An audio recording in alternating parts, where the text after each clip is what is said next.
Today is September the 18th, 2001, and we're so pleased to have you with us to take time to do this. It's good to be here. I'll help anytime. Appreciate that. And you have some things here with you. You're going to use those as we talk? Probably some of these as we talk. Okay, great. Yes. I dropped one out of them outside in the parking lot, and they did find it. I gave it to her. It'll turn out later. I gave it to her. Oh, okay. And some of these I may use. The genealogy people here who were working outside the door. Anyway, we got, I guess I'll have some time to do this. Okay. Big enough. Okay. Well, to start, if you'll just give your name and your rank and where you served, the branch of the military, and your company, and just a little background on what part of this. I served in Korea. I was inducted in the military in 1952. I served in basic training down Fort Jackson, South Carolina. And I shipped from there to Korea and joined the 15th Infantry Regiment. I was there a few months. I didn't last very long. When I went into combat, I guess it was early April, something like that. And I was with the 15th Infantry, 3rd Division, 1st Battalion, Baker Company. I rose to the high rank of corporal. I was really in Korea a few short months. Well, it didn't seem to be short.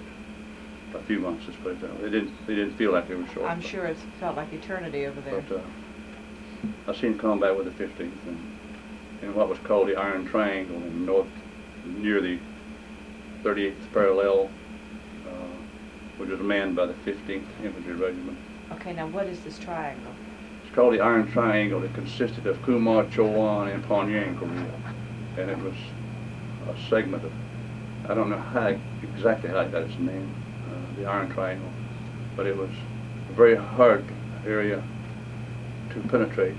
Okay. And it was something that we had to hold on to for the security of the entire valley. And we held, our division at that time was holding 3 outposts. I'm sorry, our regiment was manning 3 outposts.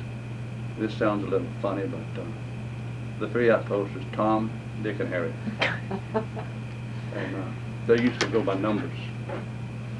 And someone decided that I guess they needed a name. I was wounded on Outpost Harry. And that's a long story, but I can get into it just a little bit. If you want to direct me in another direction anytime, feel free to do so. But I was wounded on Outpost Harry in June, the night of June the 11th.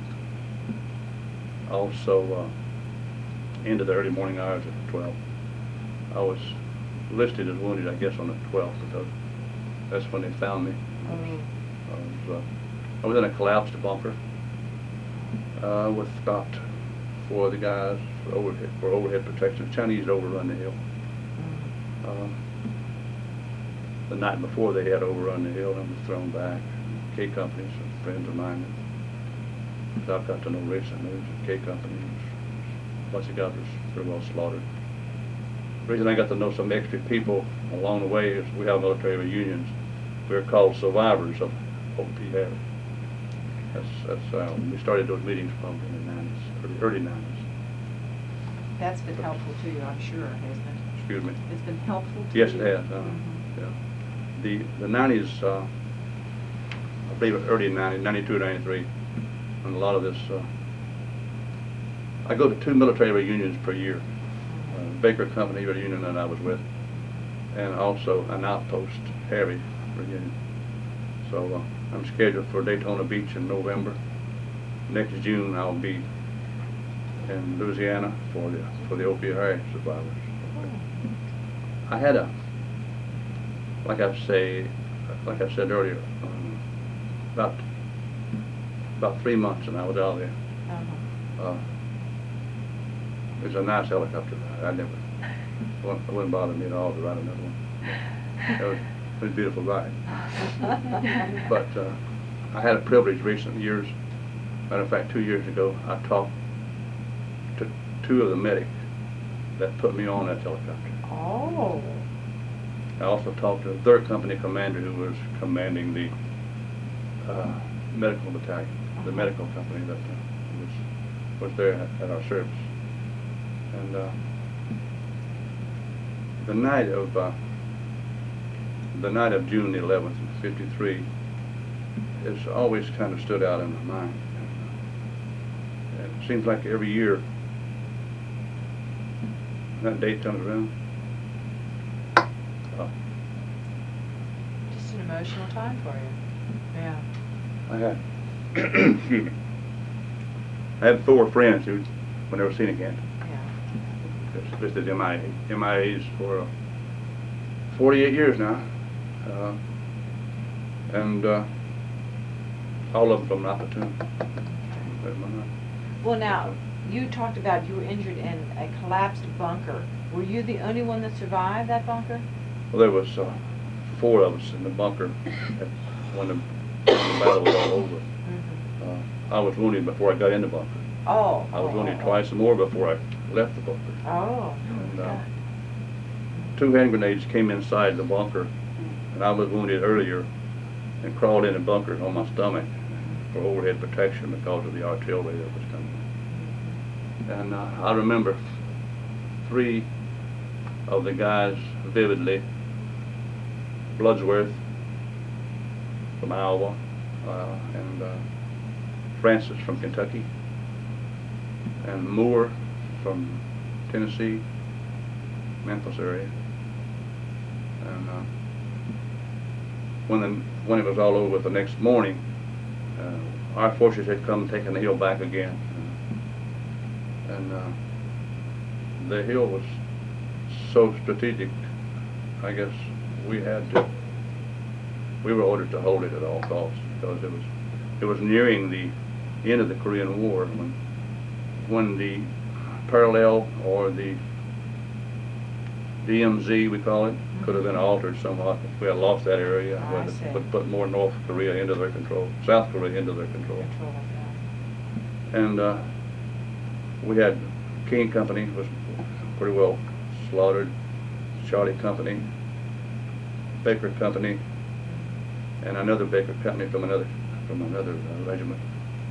And but they found me that morning. I'll go back just a little bit. I'm chasing rabbits here. It's okay. Sounds good. I'll go back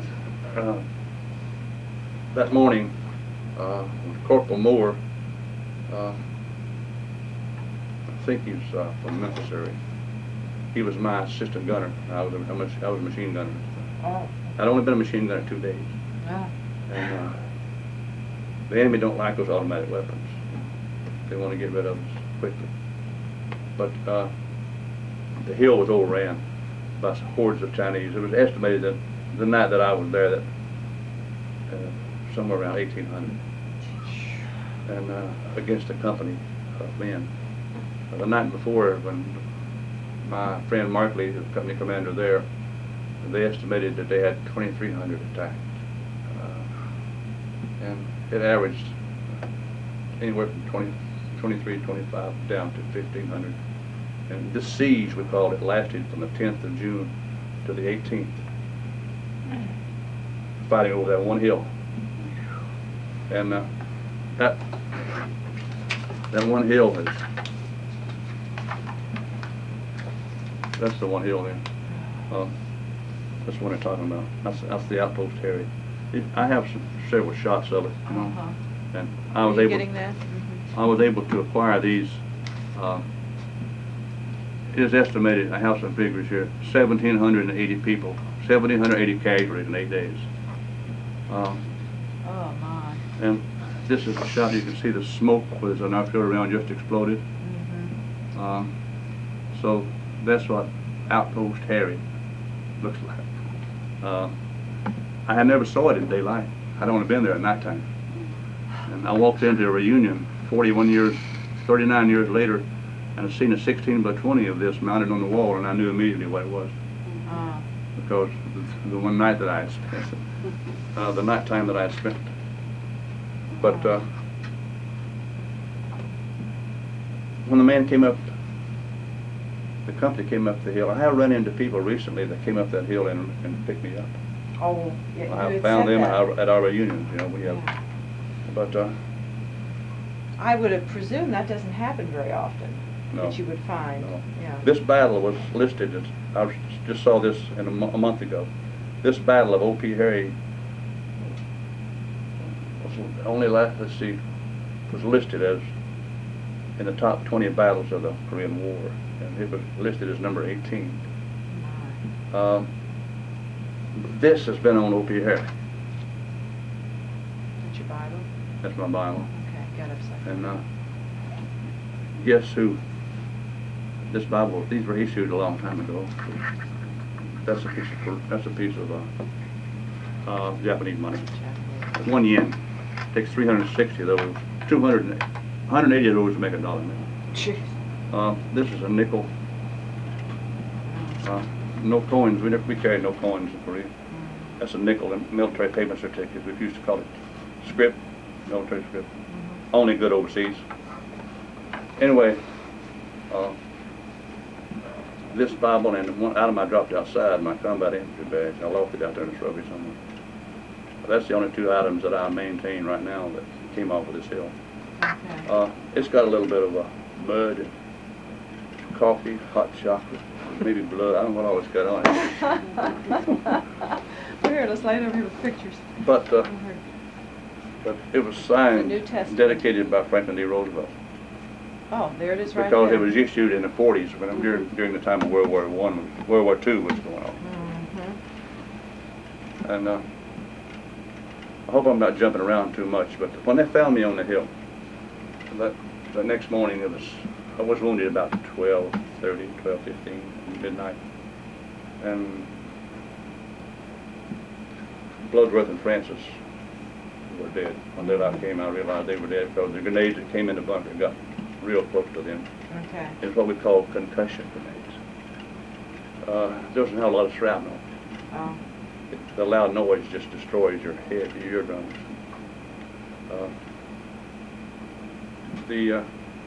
When daylight came, Bloodworth and Francis were dead, and Moore and I were surviving.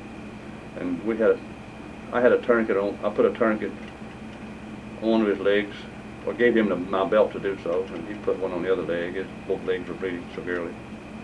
When the medics came, they took him out, and the bunker had collapsed enough that they had to clear timbers and bags of sand to get into us. And when they dragged us out, I finally managed to get myself over to the door because I had done so much internal bleeding. I was extra sore. I've been bleeding from midnight to 8 in the morning. Uh-huh. I don't know if it's 8. About it. It was sunrise. The sun was up. I don't know exactly how. I wasn't looking. Right. And the gentleman that pulled me out of the hill, he came up and stuck a carbine in and the artillery round was still coming in. The enemy was still harassing. And but the hill was secure. And he came up and stuck a rifle in the hole and wanted to know who we were. You know, he heard me hollering for help. And one of the sweetest sounds I ever heard was we had been calling for help to get someone to find us. The bunker was collapsed to the point where it appeared no one, you know, Find you. might not even be there. Yeah. So, I tell my wife this story about an illusion that I had. We were all dying of thirst. And see, my mouth was dry, and you breathe with your mouth open, and just dust is in there, and you got mud in there and all this stuff. And I tell my wife that I looked at this bunker opening, and I saw this gentleman. I could see the lower half of his body walking by, and he had a canteen of water on his belt. But that was not true, because I couldn't even see out the hole. But in my mind, I've seen this water. It's kind of like an oasis if you dream of it. I don't know what. But anyway, this gentleman came up, and I could hear voices outside. I knew they were American GIs. I knew we had the hill back in our possession. And I yelled a little louder because I heard some voices outside. What they were doing was carrying wounded off the hill. Out of my company, I think, of 3 platoons, I had 19 people walk away. But when the guy, I heard the guy say, "Listen." And, it was like kind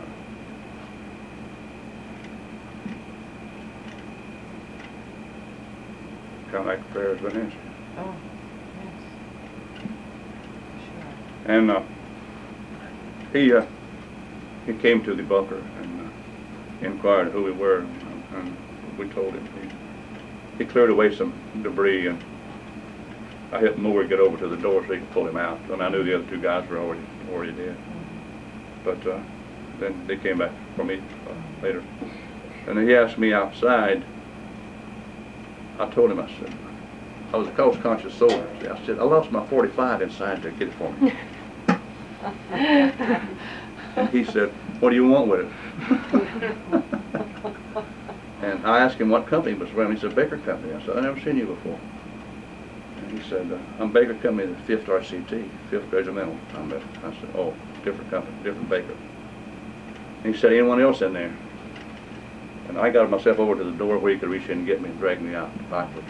And it wasn't like a door. It was not like a door. It was kind of like an opening.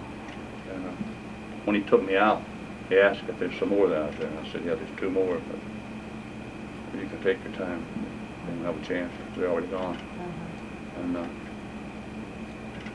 but Bloodworth and Francis were bleeding at the eye, nose, and ear, which is a sure sign of a concussion. And Bloodsworth was, it was Bloodworth's birthday. I found out that later, his birthday. Anyway, we had a lot of skirmishes along the MLR, which is just to the rear of this. And this is, I spent very little time on Outpost Harry, but we started this organization in remembrance of O.P. Harry and as survivors, and the crowd has grown. We're probably at 300 members now. Oh, how nice. And we get about half of them in attendance, you know. But I have a good friend who lives in Massachusetts. I have 2 good friends in Massachusetts. They're neighbors. Don is a poet. Don does a lot of poetry about wartime stuff. He spent 2 tours in Korea, and Don is a real close friend of mine. And another friend of his and mine was with this Baker Company Comedic I talked about. His name is Hanrahan. Ed Hanrahan, a guy from South Boston area, now lives in Manomet, Plymouth, Massachusetts area. We visit once or twice a year. We have become real close. And this picture, I want to call your attention to this just a minute. This picture was made from a color slide. This picture is called Truce. It's made the day the Korean War ended. Oh.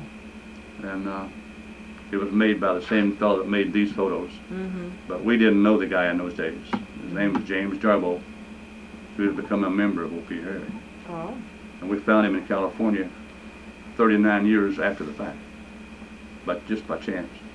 And he destroyed most of his photography that he took in Korea, but he did save a lot. He was able to furnish us with 30, 40 nice pictures that he kept. I blew this up from a color slide. Okay. And, I had a chance to see one of these books years ago, and I never could find one to purchase. And recently, in about 1994, I found one, and some people did us a favor and copied the book and had them redone. And this is a history of the 15th Infantry Regiment, and only consists of the last 6 months of the Korean War. And inside of this book is different people. Well, now, you were part of the last 6 months? Yeah, but when these pictures were all made, the week after the war was over, Uh-huh. I was In the hospital. basking in Oh. the front lawn of a hospital somewhere trying to recuperate, I guess. Uh-huh. But yeah, I was in the hospital in June. The war ended in July the 27th. Okay. And these are pictures of the entire 15th Infantry.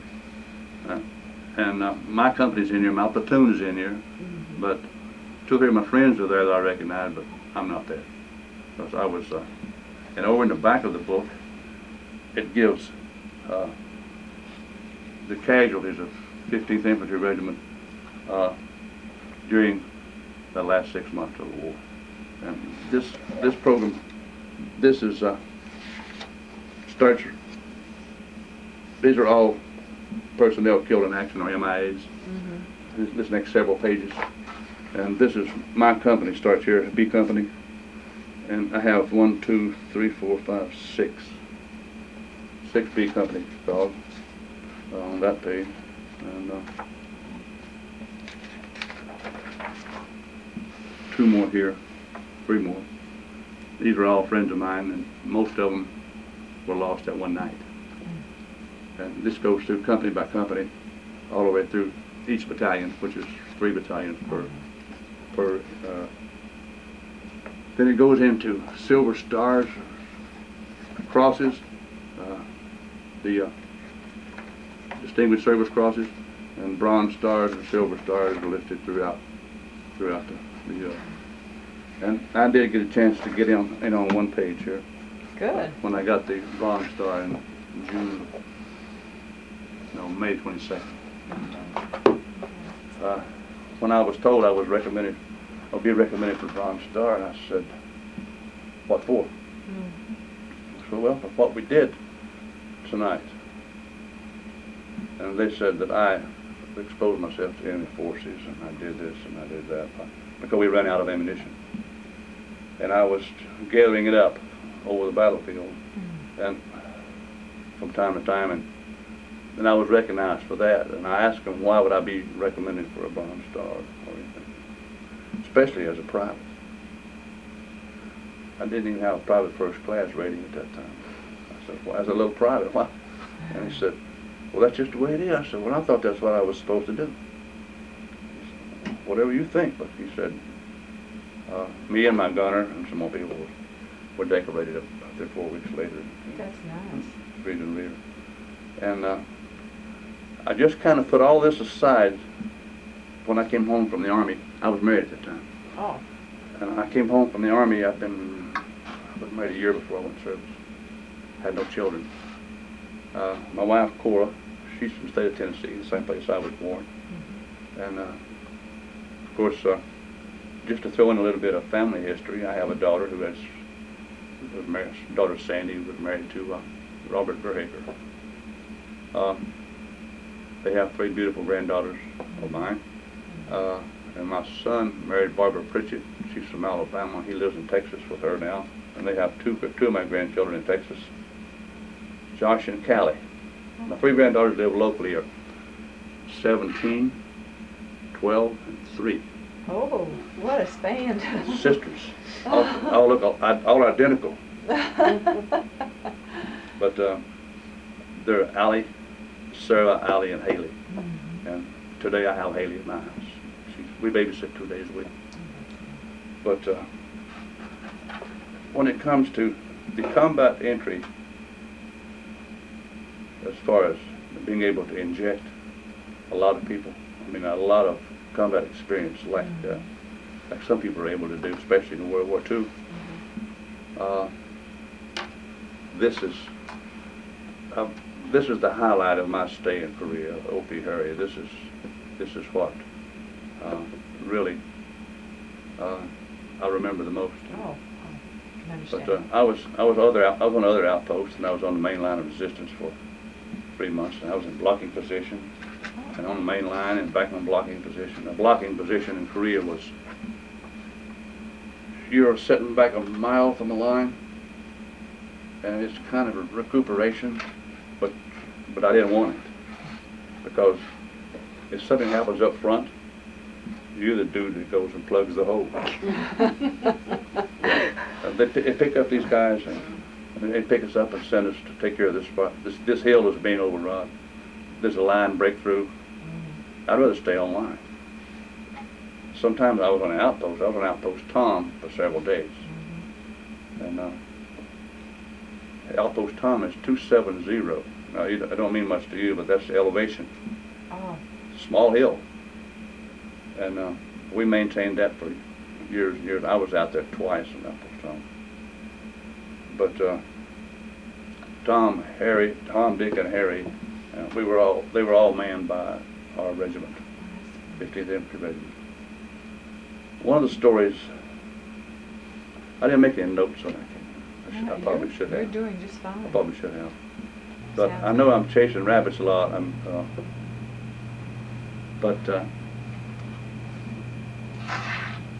One of the stories I want to relate before I leave is a couple of small stories, short stories. They seldom call me short story, but they claim I say I got my name from telling stories. But when I went to Korea, about 5 days later, we was on Outpost Tom. I'm brand new, see, I don't know beans. And then about the time we came off of Outpost Tom, I'd been there 3 weeks, and my platoon sergeant said, by the way, he was from Cincinnati, young fella, I thought he was 16. Turned out to be 24. He shaved once, maybe. He was a kid. And I thought, this is my leader. I'll give you his name, Jackie Overby. I've saw him since Korea. I couldn't find him in Cincinnati. But one of the finest soldiers I ever met. And he knew his business. Officers come into the company as platoon leaders. He was their sergeant. Go with Overby. Let him teach you. Reputation again. Let him teach you what's going on here. And all of our second lieutenants and people came in knew, you know. Yeah. And anyway, one day they sent me over. Overby sent me over to see Ron Bradley. And I said, I haven't met Ron. He said, he's over to CP. He's waiting for you. I want you to go on a daytime LP with Ron. And Ron Bradley is going to go with you, and I want you to set up out there and observe enemy movements all day long. We go out real early in the morning, like 6 or 7 o'clock. And we're sitting in a makeshift bunker hole in the ground with sound power phone. You don't know what sound power is. When I'm talking about sound power, it's a phone that has a wire and 2 receivers. That's all you got. And it's used in combat a lot. Your voice activates.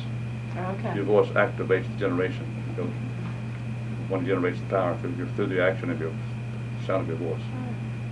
And that was real high tech back in those days.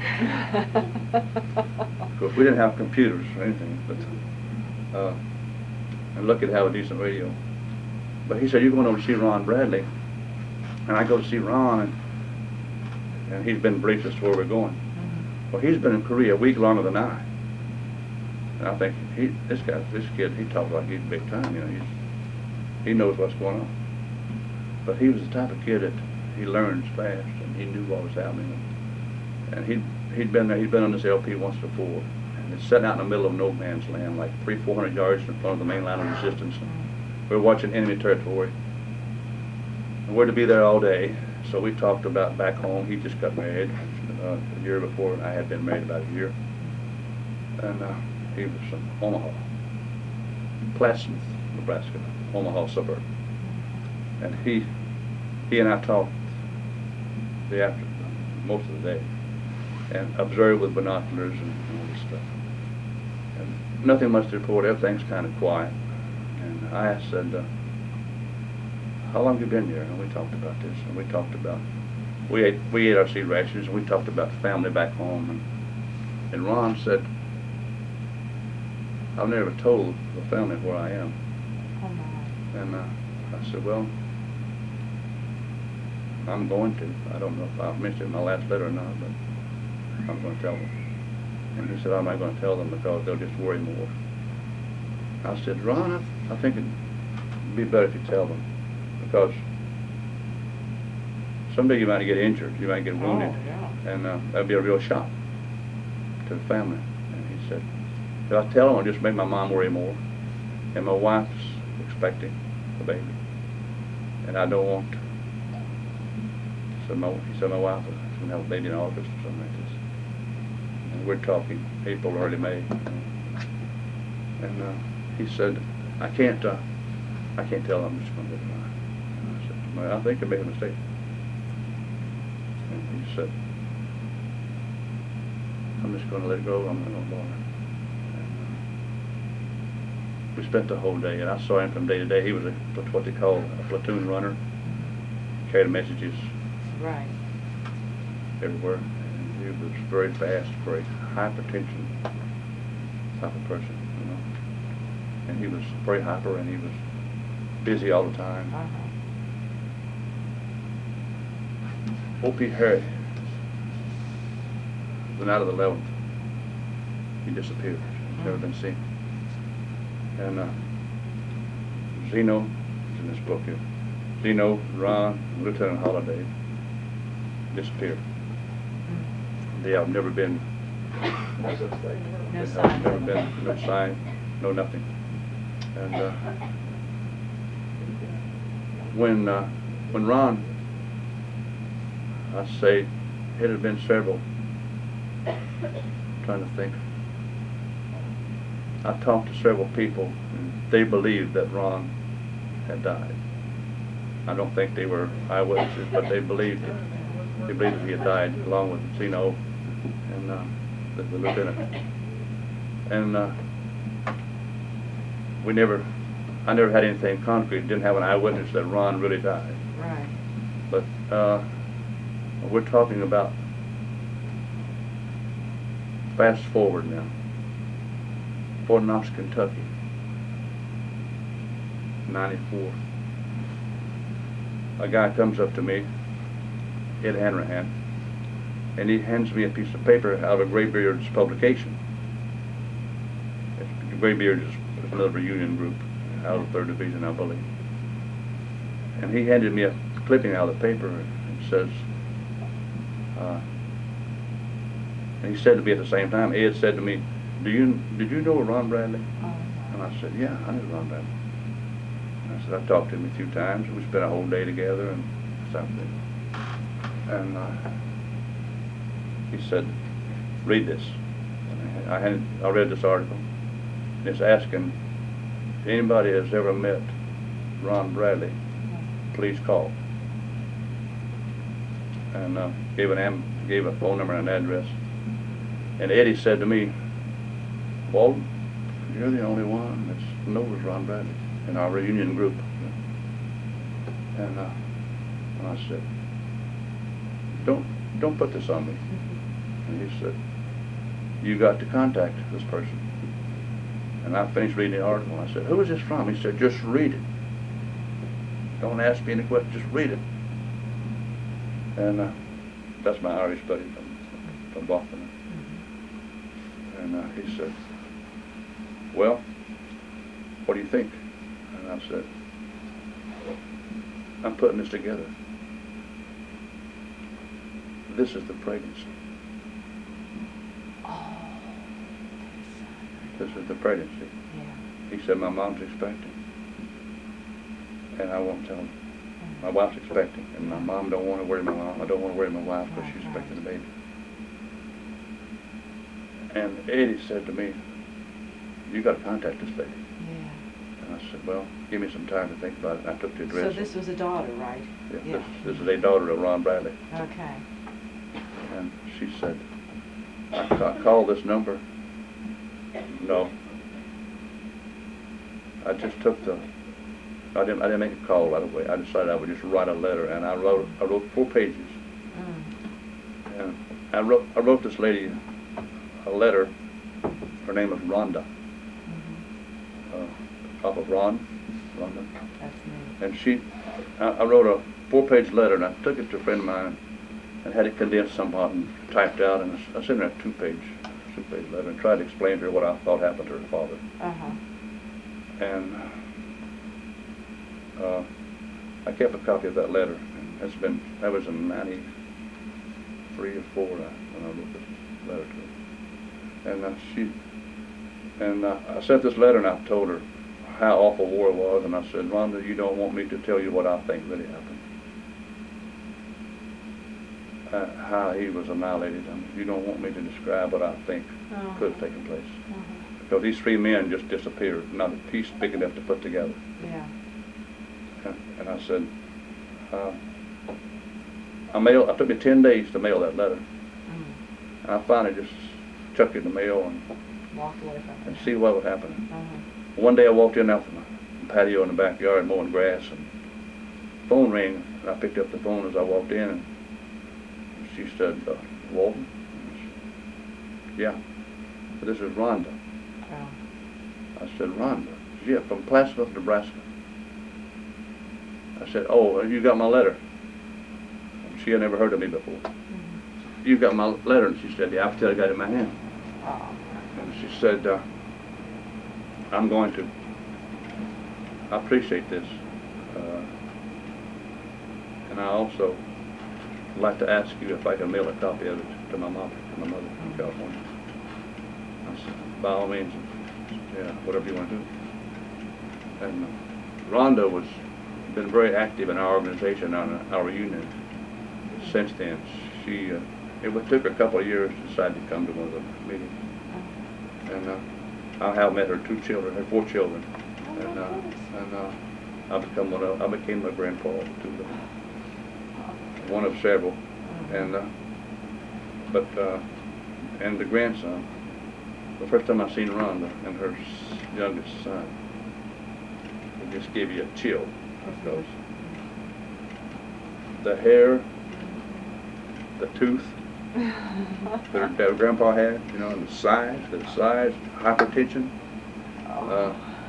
Her youngest son is, he's like the grandpa. And Rhonda is, I don't know if you could say this is an obsession with Rhonda. She's so misses, but she couldn't miss him. She called miss her dad because she never got to see him. But she is so determined that her dad's got to be alive somewhere. Oh, really? And I can't convince her. And so she goes to all MIA meetings. And she goes to trying to get some closure somewhere. And she goes to different areas. She also went to Hawaii and gave her DNA in case that could help in some way. And Rhonda's had some problems with this, and we see her in Florida occasionally. We go down to visit my friend Ed. We all go to his house. We've been there a couple of times. Not his house, but his condo in Florida. He's down there 3 months a year. Okay. And we get together there. We did that a couple of times. Rhonda and her kids, my wife and I. And one day Rhonda, I got a time limit on this. No, you're fine. One day Rhonda found out about a possibility of, I don't know if she helped to get the MIA meeting started or not, but an MIA meeting took place in Omaha, and that's just short distance from where she lives. So some people in Iowa, you getting the connection here? Some people in Iowa, Bloodsworth's family, they heard about this meeting. Let me back up a second. In my letter to Rhonda, I explained to her how the military messes things up sometimes. The military is people. The government is people. And people make mistakes.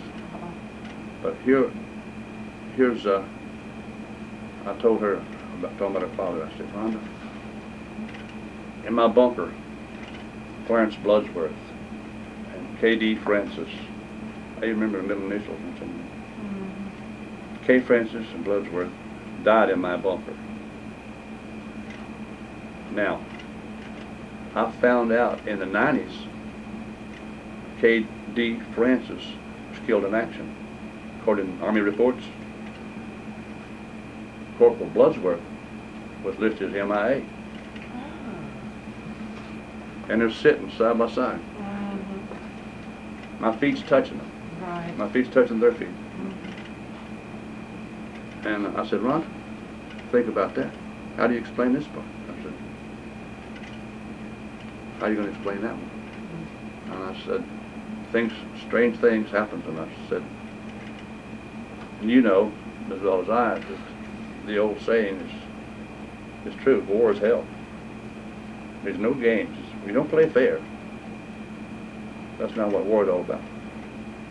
It's not a tennis match. There's no being fair about it. There's not even any rules. You know. But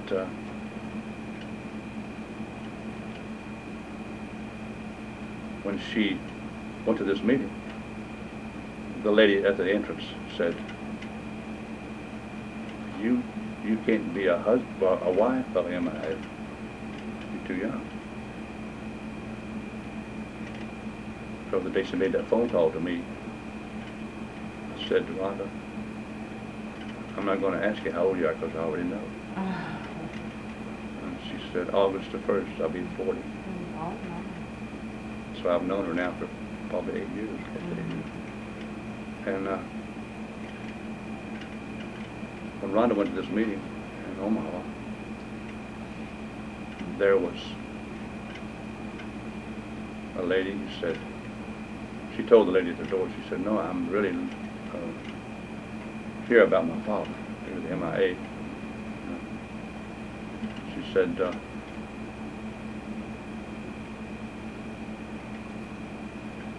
your name is," she said, "there's another couple here that had a son, a brother, missing in action on O.T. Harry. And they're at that table right over there," she pointed people out. She said, "I'll go speak to them." So Rhonda made their acquaintance. I believe there were 3 people there. Helma, the sister, Clarence, the brother, and Bob, Helma's husband. And this is only in 99. Oh, okay. It's Short time ago. Yeah. 99 or 2000. 99, late part. And she said, "I have some information about your brother," talking to the Bloodworths. And she tried to explain to them some of the things that I had said about him. Right. Said, I know a fellow lives in Springboro, Ohio, that knew your brother, and he knows your brother died. She might have been more diplomatic, but then they asked her a few more questions, and I think one of them got a little upset. But when they found out about this situation, I had met Clarence Bloodsworth, and I was not a good friend of his. I just knew him.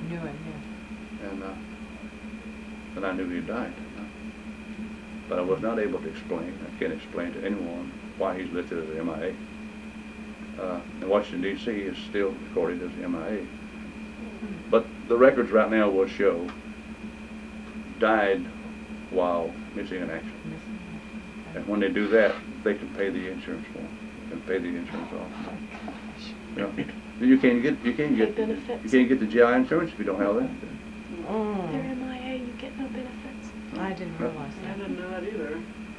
But they changed it to where died while MIA. And that way they can pay the GI insurance policy. But Rhonda and these people, I often wondered if what I did in regard to Rhonda, and what I did in regard to Bloodsworth family, I wondered if it was the thing to do, you know. And sometimes you think, should I open up another can have worms here, and you don't.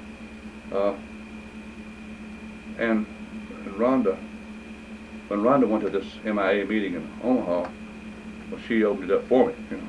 Oh. So I wasn't even sure what state Bloodsworth came from. I knew it was Omaha, and, Des Moines, Iowa, or one of the Midwestern. And when they came to me and by phone, started asking questions, you know, and I answered all the questions I could. And I said, I'm concerned about whether or not, am I talking about the same Bloodsworth? I said, well, we think you might be. His name was Clarence. And I said, yeah. He was a skinny kid. And I said, let me ask you a question. There's one thing I remember about him, and you will know. Did his father send him a sidearm new 38 pistol to carry in Korea? And he said,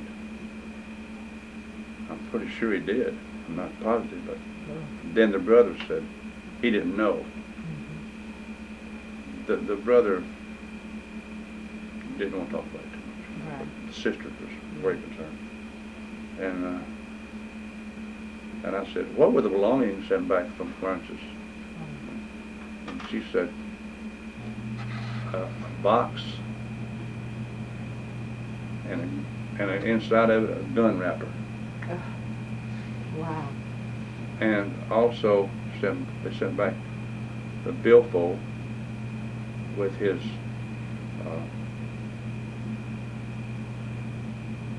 aunt's, I guess it was, yeah, with his aunt's picture in the billfold. That came back. And that aunt's still carrying the picture. She's got it now. But and I told my wife, I said, well, the Bloodsworths asked me to come to visit them sometime. And this has been a year ago. And finally, I told my wife recently, if we're going to go see them, let's not wait until one of them's gone, you know. Right.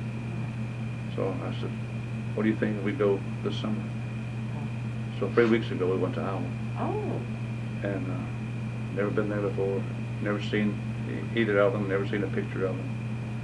We went to visit Bob and Elma, and had a great time. We couldn't hardly get away. I took some memorabilia, a medal that we had developed about Opie Harry reunions, one of our Iron Triangle medals. Oh. And when we had some of those developed and made up, and I had one of them engraved with the day he died on the back of it. And I took and gave it to her. And also a friend of mine in Washington, D.C., the day they dedicated the Korean War Memorial, he called me while he was there, my friend, Eddie. And he said, I just pushed Ron Bradley's name into the computer. And I got this suitable for framing 8x10 name and everything.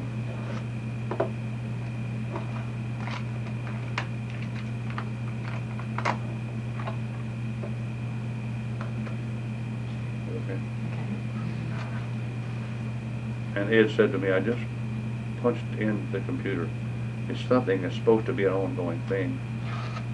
If you want to know about a person, think he's MIA or KIA, in Washington, D.C., at the memorial, they had tents set up, and you punch the man's name in, and it'll send you his name. If it's been updated, it'll send a picture of him. And it will tell the county, the state, and the time he was MIA, the time he was killed. So, and I said, Eddie, it's a nice thing with a red border at the top, and it's I said, do me a favor. You going back over there tomorrow to the memorial? He said, yeah, I'll be there tomorrow. I said, punch in Clarence Bloodsworth. So he punched in the name of Clarence Bloodsworth, and he came back. died while missing in action. North Korea, and gave the date that he died. And gave everything. It didn't have a picture in it, but later on, Elma had it updated, and she got a copy with his picture on it. Oh, that's good. But I bought a nice frame and matted out the one that I had, and I'd had it since '95. Didn't know about Elma. So I saved it. I kept it stashed away in a book, and I took it to her, and along with that little medal that I gave to Elma. That was nice. I'm sure she appreciates it. She has really made me feel. She made me feel welcome. She made me feel like that I'd done the right thing. She and her husband are retired, live in Pella, Iowa, where all the windows are made. Oh, All the windows. really? Yeah. Oh. I went to the factory while I was there. I said, they make the windows here. She said, yeah. We'll go look at it. Huge place. Pella's a Dutch town. I didn't realize that. They have one of the largest tulip festivals. You've heard of it. In Holland, Michigan, where they have them, they have a huge festival in Pella, Iowa. And it's just outside Des Moines. Just outside Des Moines. And I had, as a matter of fact, Bob and Elma live in a historical park. They were looking for a condo in town. They found this story and a half with a basement, little red brick. The Historical Society had bought this whole block and a half or so. And Bob was able, I said, when did you buy this property? He said, no, it can't be bought. I'll rent this. And the beautiful flowers and tulips and flower beds, they don't have to take care of it, their own grass. They just live there, and it's, I don't know how the rent would be, but we spent the night down the road, and we didn't spend the night with them, but because we don't want to impose on people you've never seen before. And she told me, she said, I'm the same way. Did they send you back to combat after you were wounded, or how badly were you wounded? I was in hospital 5 weeks, and I was wounded in the left foot, left shoulder, and the abdomen. And like I say, I think I mentioned this, when I went in the bunker, I didn't have a wound. Yeah, I had a wound in the side and the abdomen, but I was the only one. No one else inside the bunker was wounded at the time. And the artillery rounds were coming in like raindrops, kind of, you know. And for overhead protection, you didn't have much choice, you know. And Bloodsworth and the guys were fighting the Chinese all out of the bunkers, you know. And 2 grenades came inside. And one of them got me in the foot, and I got a piece of metal in my hip from where I was sitting. And the abdomen was the more severe. I had on a flak jacket. You know what a flak jacket is? The flak jacket was a little high, and it went right under the flak jacket at the end of my small intestines. And I bled, I don't know, till daylight the next day. I don't know how long I was there, but I was very, very sore internally. But it put me on a helicopter and zoomed me back to Mesh, not the one you see on TV. I wanted to ask you what you thought of the television program MASH. Yeah. Was it any way similar to your experience, or? Yeah, it was similar to that. It was kind of a makeshift hospital. I think we were in an old building. I remember seeing some of the windows were broken. I can remember them rolling me over, and I don't know, they put me to sleep, and they just doing x-rays of the shrapnel in my intestines. Just missed my lungs by about an inch or something, the doctor told me. But when we went to the, you mentioned going back to Korea, I didn't have to go back. It changes my profile, and they want you in good condition to send you back to combat zones. So I didn't have my picket fence anymore. And there's a profile rating on your papers out of the hospital. It's a bunch of ones there. Oh. That's a picket fence. Uh-huh. And mine, I had a 3 and a 2 in there. No more ones. No more picket fences. So if you don't have a picket fence, you're not going back. You're not going back. Okay. And a buddy of mine that I run into in Tokyo, Japan, I had recuperated in Osaka Army Hospital, and like I say, I think I was there mid-June to almost, well, it's late July maybe, 4 or 5 weeks. They didn't have a convalescent ward for me to go home and get better, you know. It's hard to do that, you know. Yeah. But I was convalescent patient probably for 2 or 3 weeks, and then they shipped me back to light duty. And I run into a friend of mine at Camp Drake, Japan, who was on his way back to Korea. He was in my company, and he was kind of worried about it. Yeah. And on his way back from Drake to Korea, to Incheon again, Incheon Harbor in Korea, on his way back, the truce was signed. I know he was one happy camper when he arrived back in Korea, and his picture's in this book. Okay. And that he got his picture in the book, but I didn't get mine in the book because I was still in the hospital. And he got back there. These pictures were all made. Of this regiment, these pictures were all made, I was told, 1 week after the war was over. Oh, well. But I have. But you still, even though you didn't go back over there, you still served out your time, right? Yeah, I still had to stay. I stayed in Japan. The Ron Bradley article. You don't need to take time to read that, but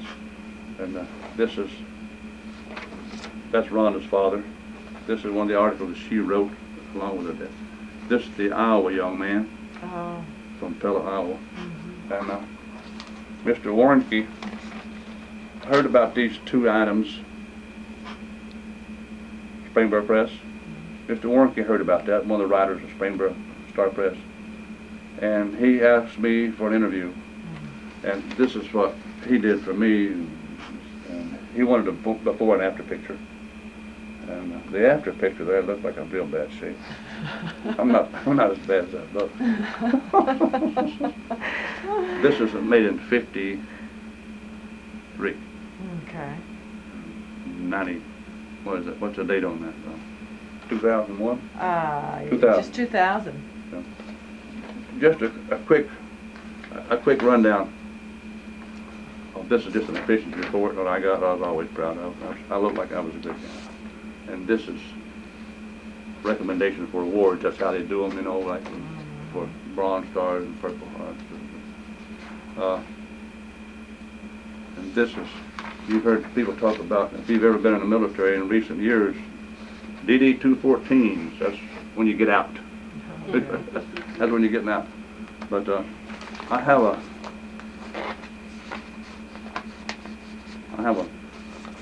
have a list here. I won't take up much more time.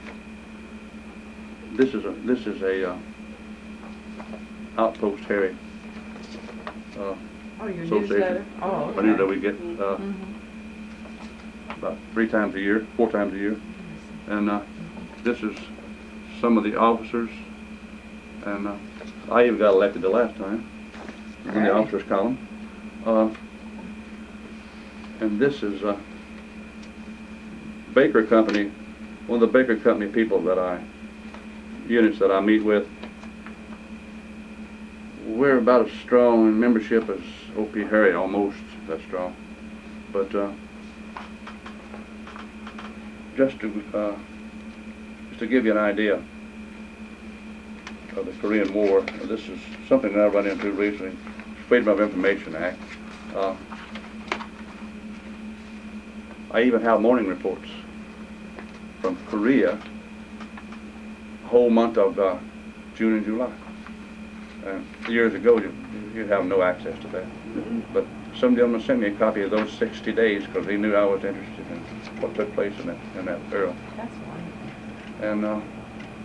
And this is something your camera will probably have a lot of trouble with, but it's hard to figure. These are 1, 2, 3, 4. See all those pages I just turned through. That's killed in action people in 30 days. I mean, this is a 30-day report right now. For the month of, I think it's for the month of June only. Yeah, month of June only, 1953. All those pages was, these are all KIA, MIA, just a 30-day period. And to have the total list, I So, wouldn't be able to carry it around. the missing in action, they're in these bunkers, and unlike you, Les was being found, they probably just didn't find them, right? Do you think that's it, or you think they've taken prisoner, or? I don't think the enemy would have dragged away a wounded soldier. Okay. Although I know of one case recently that I read an article concerning, matter of fact, one of the gentlemen that signed the Bronze Star out now, I read a story about him, was being carried away by 2 enemy soldiers that night. Oh. And someone seen it and they shot one of them. And he was able to retrieve the other one's bayonet and stab the other one to death. He being wounded already. His name was Hooper, Robert Hooper. And I had no idea what happened to the gentleman. But I do know that there are, I'm sure that there are reports such as this in every war where you can't find. But a lot of times I believe it is, in Bloodsworth's case, I believe it's a body that's non-recovered and non-recoverable. And since I have been involved in a little bit of MIA stuff, and with Bloodsworth and Bradley, I was interviewed by 2 people from the Pentagon concerning MIAs. One of them did nothing with my report, and another one followed up on it. And the last interview I did was in San Francisco. And the person I did when we had a meeting in Washington, D.C., in Washington. But I asked the Pentagon man, how do you change an MIA from MIA to KIA? And he said, with 2 eyewitnesses. Oh. And he said, you and one other person would change Bloodsworth to killed in action. But we don't have that other person. And when Bloodsworth's name appeared in this little black book, the first time I knew that he was MIA. And this book came out early, but I never had a copy of it until just recently, in the 90s, and I got a copy of this book. And I found out that he was MIA, and Bloodsworth was KIA. I mean, he was MIA and Francis was KIA. But the poor guys, it's bad when you can't even recover, get a body recovered. It's unreal. But I guess that's happened. Like we said, war is hell anyway, you know, it's tough. And as we know from what's happened in recent weeks, recent days in our own country, how things can get completely out of control. There's going to be a lot of lack of closure for a lot of people there in New York. They can't find bodies or identifiable bodies. That's going to be real tough. I'm presuming that the gasoline was a major factor in that. You know, the jet fuel. I mean, they knew what they were doing, and that has burned up so much. It was a tremendous bomb. You know, the enemy's equipment was probably under $100. Yeah. It cost the world several billion. Yeah. The time it's all over. Those box cutters didn't cost that much. Yeah. And they used our planes, our fuel, our buildings, and our people. And to make a statement that we'll remember forever. Well, the Middle East war is being fought for years now, and they know who our friends are. So when you are friends to Israel, they look at you as being one of them. That's what they do. That's what they do. Not to leave that so abruptly, but how did this affect, you know, when you were out, now that you are out of the service, mended, I don't know if you're ever mended after you're wounded like that, but how did this affect your attitude and the rest of your life here back at home? I guess it made me a little wiser. Of course, that's what experience does to you. But I didn't come home, but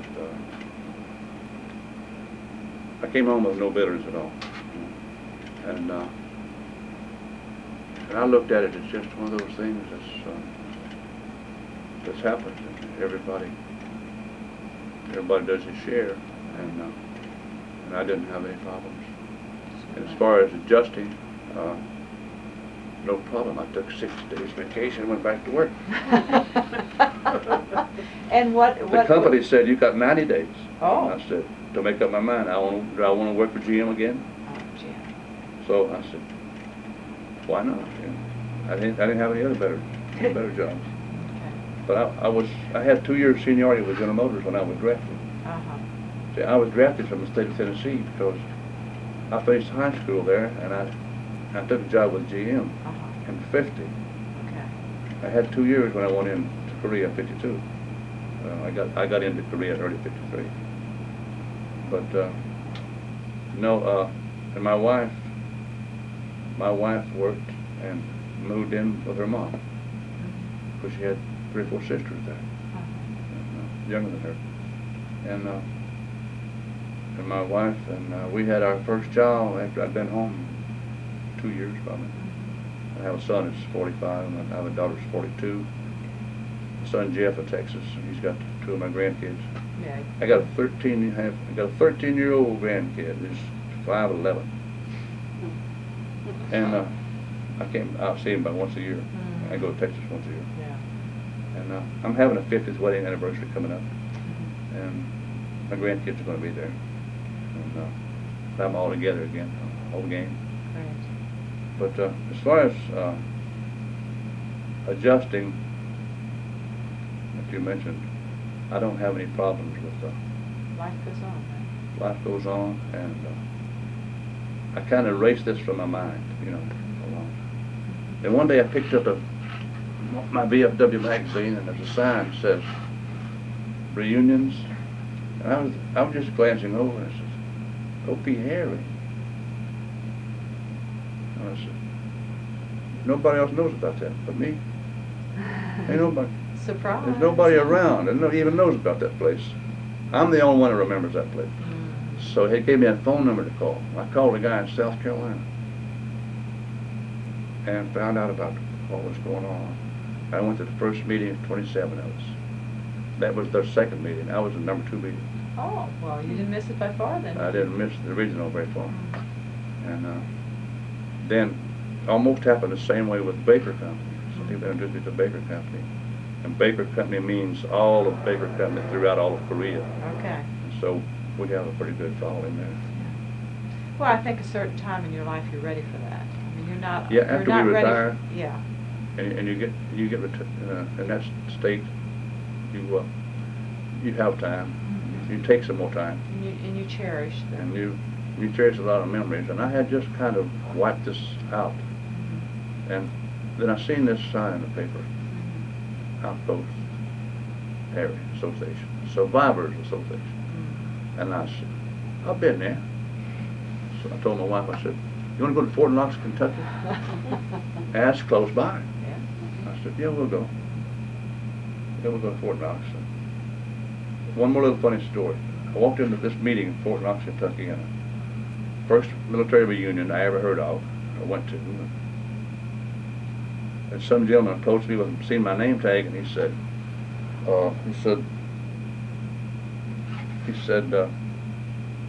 this gentleman in the corner wants to talk to you. And I said, really? What's his name? He said, find out for yourself. I go over, and he's seen my Baker Company tag. I told my wife before we left, I'm going to go to this meeting.